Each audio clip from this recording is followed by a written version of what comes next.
Kodinar railway line પ્રોજેક્ટનો વિરોધ યથાવત જોવા મળી રહ્યો છે।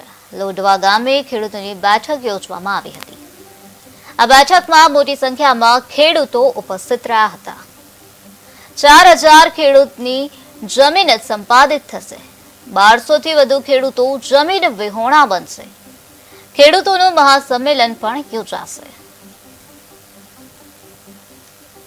लोटवा खेडूत अग्रणी मीटिंग मुख्य हेतु सोमनाथ कोडीनार सारा रेलवे औद्योगिक रेलवे लाइन विरुद्ध माटे आज लोटवा गामना अंदाजित 200 થી 300 ખેડૂતો मीटिंग में हाजर रही અને સખ્ત વિરોધ કરવામાં આવ્યો છે અને ભવિષ્યમાં એક મહારેલી યોજી ઉત્તરાપાડા કોડીનાર અને વેરાવળ તાલુકાના દરેક અસરગ્રસ્ત ગામોના ખેડૂતો એકઠા થઈ અને વિશાળ રેલી યોજવા માટેનું આજે આયોજન કરવામાં આવ્યું છે અને ખેડૂતોને એક જ માંગ છે કે જાન દેંગે પણ જમીન તો નહીં દેંગે।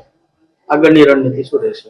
આગળની રણનીતિ એક વિશાળ રેલી યોજી અને છેક સરકાર સુધીનો મેસેજ પહોંચાડવાનો, કલેક્ટરને આવેદન દેવાનો અને ખેડૂત વધારેમાં વધારે એકત્રિત થઈ અને બહોળી સંખ્યામાં વિરોધ નોંધાવીએ એવી આયોજન છે। આજે અમારા ખેડૂતોની મીટિંગ એ હતી કે જે વેરાવળ કોડીનાર રેલવે લાઇનનું જે સર્વે થતું હતું એ સર્વેનો વિરોધ કરવા માટે દરેક ગામડે ખેડૂતોની મીટિંગ કરી અને જાગૃતતા લાવવા ભવિષ્યની અંદર એક જબરજસ્ત રેલી કાઢી અને આનો વિરોધ કરવાનો છે અને એના માટે આ મીટિંગ બોલાવવામાં આવી હતી।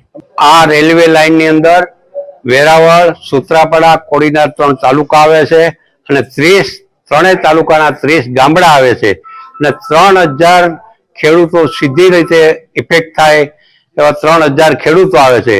આડકતરી રીતે 2000 ખેડૂતોને નુકસાન થાય છે। તો આવું નુકસાન થાય એમ છે, એનો વિરોધ છે।